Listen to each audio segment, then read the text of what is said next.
आपने एक बहुत ही ख़ास और इम्पोर्टेंट फ़िल्म बनाई है, कहो हाँ।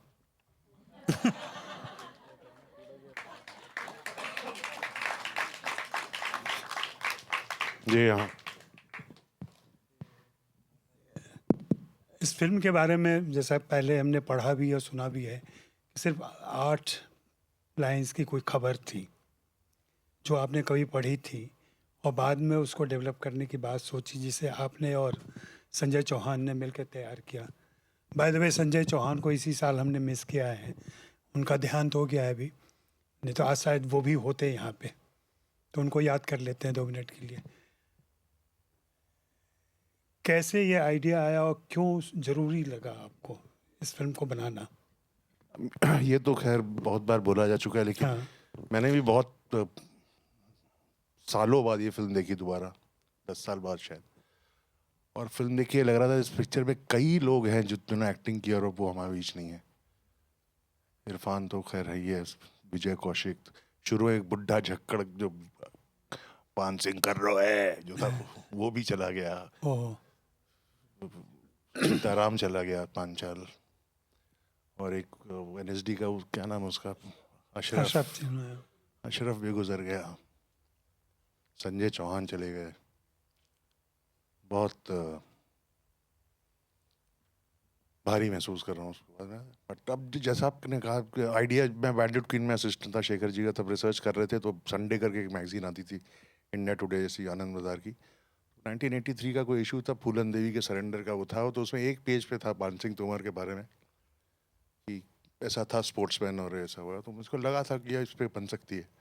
बहुत कोशिश की, तब रिसर्च का हमारे फिल्म इंडस्ट्री में डिसिप्लिन था नहीं, तो जो भी कहता था कि भैया लिख लो, मैं कैसे कैसे लिख लूँ, मुझे कुछ पता ही नहीं, एक पन्ना है सिर्फ, तो नहीं नहीं ऐसा नहीं होगा, वैसे नहीं होगा। तो इवेंचुअली फिर यूटीवी स्पॉट बॉय ने रिसर्च हमारी फंड की, उनका स्क्रिप्ट अच्छी होगी तो बनाएंगे, तो रिसर्च की, स्क्रिप्ट लिखी, फिर हो गया। लेकिन इस फ़िल्म को लेकर के बहुत मुश्किलें थी, जो प्रोड्यूसर थे इस फ़िल्म के, यूटीवी वाले। और अगर आपकी फ़िल्मोग्राफ़ी आज का कोई छात्र देखे, कोई पढ़ने वाला, तो उसको लगेगा कि साहब बीबी गैंगस्टर पहले रिलीज़ हुई 11 में, ये 12 में आती है। जबकि फ़िल्म ये पहले बन गई थी, रिलीज़ बाद में होती है, तो आपको स्टडी करते हुए उनको दिक्कत हो सकती है कि प्रोग्रेशन के हिसाब से। वो मुश्किलें जो थीं, वो किस वजह से थी? कि इस फ़िल्म के मेकिंग को लेके थी, इस फ़िल्म के कंटेंट को लेके थी, या निर्माता जो प्रोड्यूसर्स थे, उनका भरोसा हिल गया था बाद में, फ़िल्म देखने के बाद? नहीं, फिल्म देखने के बाद बहुत अच्छी तो लगती थी उनको, हाँ, इंगेजिंग थी फिल्म, ठीक है, वैसे पिक्चर तो ठीक ही बनाई। तो पहले ये होता था कि एक फोकस ग्रुप को दिखाते थे फिल्में, अभी भी है वो शायद वो प्रचलन।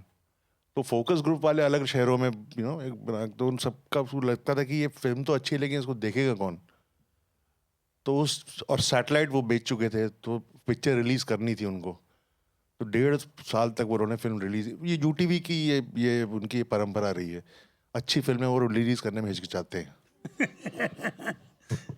तो खोसला घोसला के साथ उन्होंने नहीं किया, वेंसडे के साथ उन्होंने ऐसे ही किया, पान सिंह के साथ उन्होंने ऐसे किया, वो कहते हैं कि बड़े विजनरी प्रोड्यूसर हैं, कहाँ से मुझे समझ में नहीं आता।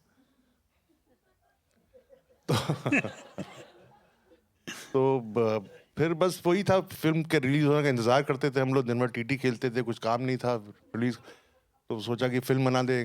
तो फिर एक डिजिटल आ रहा था, तो ये तो 16 mm पे शूट की थी हमने। जी, जी। तो फिर अब मैंने उस बीच में साहिबी गैंगस्टर बना दी, वो भी जो चल गई। तो उसके बाद फिर उन्होंने कहा ये चल गई है, तो डायरेक्टर पान सिंह तोमर के डायरेक्टर ज़ारा पान सिंह तोमर, ऐसा हुआ फिर। हाँ, ये बड़ी विडंबना है कि ये जो फ़िल्म पहले बनी, वो बाद में रिलीज़ होती है। जो फ़िल्म बाद में बनी, उसके सक्सेस को उस पर बताया जाता है कि ये उसी मेकर की फ़िल्म है जिसने ये फ़िल्म बनाई है। या ऐसा आपको ऐसे प्रोड्यूसर्स मिलते रहे हैं, हासिल में भी जी ऐसा ही रहा? बिल्कुल बिल्कुल, मैं उसका खिताब मेरे ऊपर हमेशा एक खिताब मिलता है मुझको, मेरे पर प्रोड्यूसर्स मुझे हमेशा थोड़े उतने अच्छे नहीं मिले जितने औरों को मिले हैं। लेकिन एक्टर आपको हमेशा अच्छा मिला, खास करके इरफान जैसा।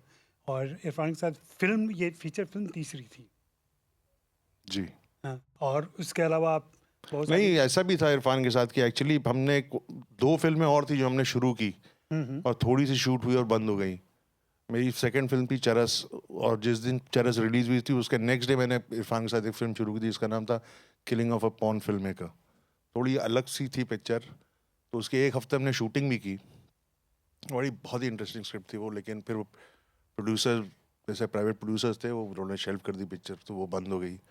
फिर 2005 में मैंने एक बहुत बड़ी पिक्चर शुरू की थी, उस वक्त इंडस्ट्री की सबसे बड़ी पिक्चर थी वो, 1857 की म्यूटनी पे थी वो, गुलामी नाम था, और कमर्शियल पिक्चर थी। सनी और इरफान थे उसमें, सनी देओल और समीरा रेड्डी थी, और बहुत विदेशी कलाकार थे। उसकी भी 3 दिन और 1.5 साल की मैंने रिसर्च और पूरा कॉस्ट्यूम, वेपन्स सब बनाए, और 3 दिन की शूटिंग हुई, और प्रोड्यूसर के पैसे आने थे, आए नहीं, पिक्चर शेल्व हो गई। तो इरफान के साथ मैंने और भी बहुत सारी कोशिशें की हैं, तो ये वो कोशिशें हैं जो कि मतलब अपने नतीजे पे पहुंची है, बाकी कहीं पीछे ही रह गई। जी जी। जी। तो जो नतीजे पे पहुंच गई हैं उसमें अगर हम रणविजय सिंह, रणधीर सिंह और ये पान सिंह तोमर तीनों फिल्मों को देखें एक एक करके, तो इरफान के एक्टिंग के प्रोग्रेशन में कैसे देखते हैं आप इसको?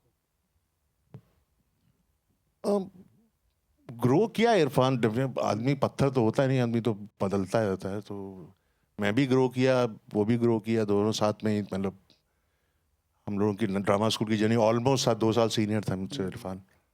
तो उस तरह से जर्नी तो स्टार्ट में, पर बहुत हमारा, उसका, मेरा और उसका तो खैर रिश्ता बहुत अलग था। बहुत वक्त गुजारते थे हम लोग साथ में, सब कुछ, मतलब सुबह से लेकर रात की दारू भी साथ में पीना, और रोज़ का काम था ये। तो मैंने उसको भी ग्रो करते देखा, शायद उसने मुझको भी देखा होगा ग्रो करते हुए। तो जैसे जैसे उसका एक्सपोजर बढ़ता गया, जब बाहर की फिल्में करना, और अच्छे मीरा नायर के साथ काम करना, तो ऐसे डायरेक्टर के साथ काम करके, और वो खुला हुआ, बहुत ही जज्ब करने वाला इंसान था। ऐसा नहीं कि काम हुआ भूल गए।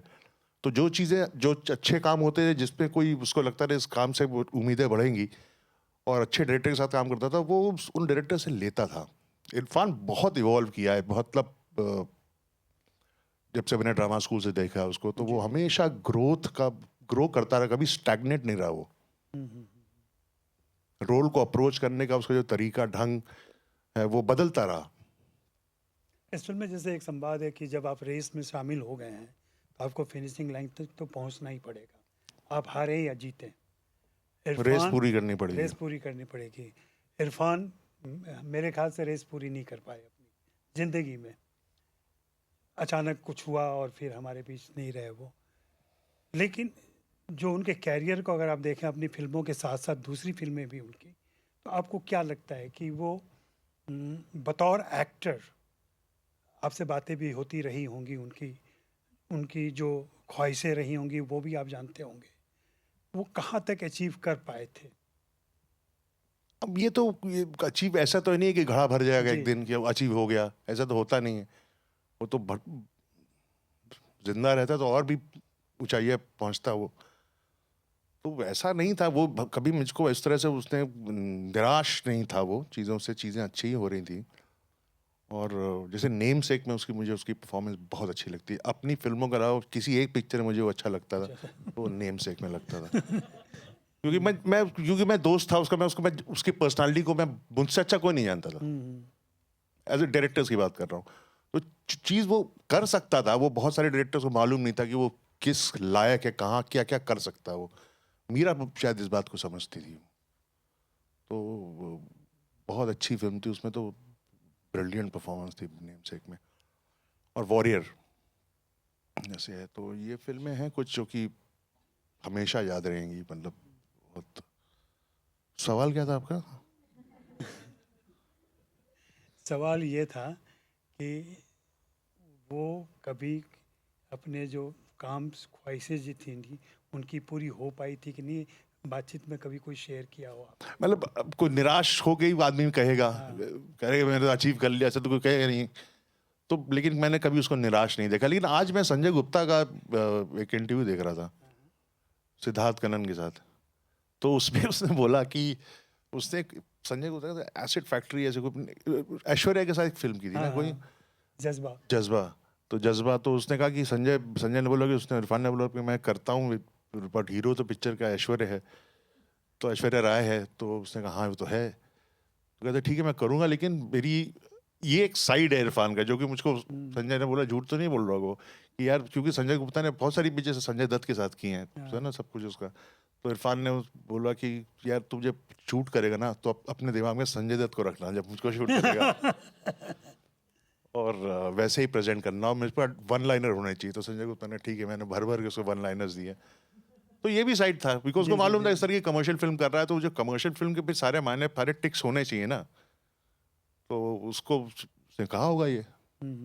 लेकिन आपने कहा कि वो कभी भी वो निराश नहीं हुए, लेकिन जो खबरें परेशान हुआ वो, निराश परेशान नहीं हुआ। हुआ। हाँ। हाँ, लेकिन एक समय था जब वे इंडस्ट्री छोड़ के जाने के मूड में थे, और जो बहुत मशहूर है, सबके बीच है खबरों में, कि आपने उनसे कहा था अभी मत जा, मैं तुझे नेशनल अवार्ड दिलवाऊंगा।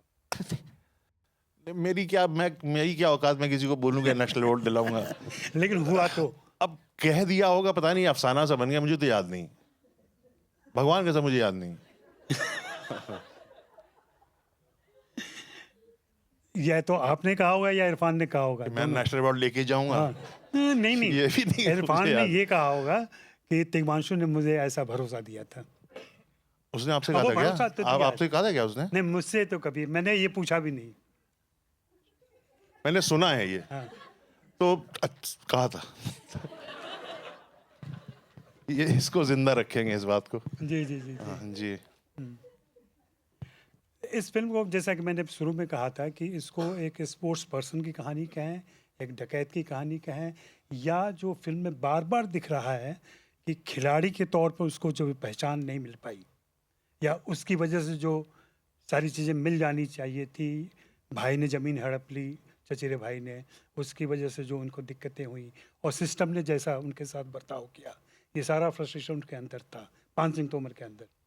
तो आपके लिए ये फिल्म किसकी कहानी है? ये एक राइचियस आदमी की कहानी है। देखिए पूरी पिक्चर में कहीं वो बेटे को जब चोट लगती है तो बाप, हाँ। वो तो सीन है कि मैं स्पोर्ट्समैन हूँ, देश की धरोहर हूँ और मिलिट्री का आदमी हूँ, सुनेगी नहीं क्या पुलिस वाले हमारी, वहाँ पे नहीं। तो पूरी पिक्चर में जब वो मतलब जब बागी भी बना है, पत्ते खेल रहा है, हंसी मजाक कर रहा है, कहीं में भी उसके अंदर वो निराश नहीं है चीज़ों से, जी बिकॉज वो राइचियस आदमी है। और इरफान का ये था कि जब पान सिंह तक वो उसने एक समझ लिया था कि मुझे को रोल को अप्रोच कैसे करना है, तो उसने सोचा था, उसने मुझे बाद में बताया ये कि बहुत ही नोबल कैरेक्टर, उसको लगा कि ये बहुत ही नोबल कैरेक्टर। और मेरा असिस्टेंट था हेमंत, उसमें है भी फिल्म में, और वो मुरैना का ही है, वही हम डायलॉग मतलब जो एक्सेंट और सब ठीक करता था सबके।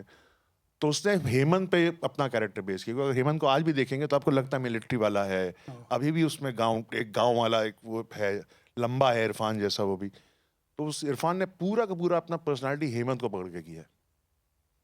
बहुत नोबल लगता है वो, जी। मतलब मेरा हनुमान है एक्चुअली वो आज भी। हाँ। और इस फिल्म में जो भाषा रखी गई, जिसको लेके समस्या थी, और लेकिन आप लोग सक्सेसफुल रहे, और इसको अभी भी देखते हुए शायद ही किसी को समझने में कोई दिक्कत हुई हो, जबकि बुंदेली बोली गई है फिल्म के अंदर, सर पिक्चर में कोई गाली नहीं है, लेकिन मुहावरे बहुत ज़बरदस्त हैं।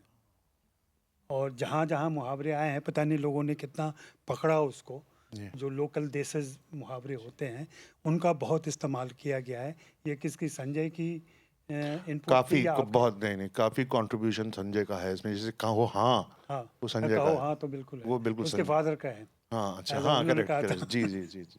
और संजय ने ये भी, इसी किताब में जो मेरी है उसमें संजय ने लिखा भी है कि इस फिल्म को करते हुए इरफान को जब बताया उसने कि ये सारे डायलॉग मैंने अपने फादर के डाले हुए हैं, इरफान ने कहा कि हाँ हाँ, मैं भी महसूस कर सकता हूँ, मेरे भी फादर कुछ ऐसे ऐसे थे, और वो सारी चीज़ें इम्बाइब किया उन्होंने पर्दे पर भी। और बाद में कहा भी था, जैसा मैंने शुरू में कहा, कि मेरा ट्रिब्यूट है अपने फादर को ये अच्छा, फिल्म, जी पान जी सिंह तोमर।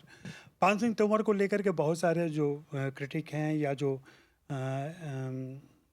एनालिटिकल आर्टिकल लिखते हैं, सीरियस आर्टिकल लिखते हैं, उन्होंने भी कहा है कि राजस्थान के बैकड्रॉप, हालांकि ये फिल्म मध्य प्रदेश की है, राजस्थान से टच करती हुई, चंबल का इलाका है, इरफान को वैसे कैरेक्टर निभाने में ज़्यादा मज़ा आता था, या ज़्यादा खूबसूरती से निभाते थे जिसमें थोड़ी सी राजस्थान की झलक हो?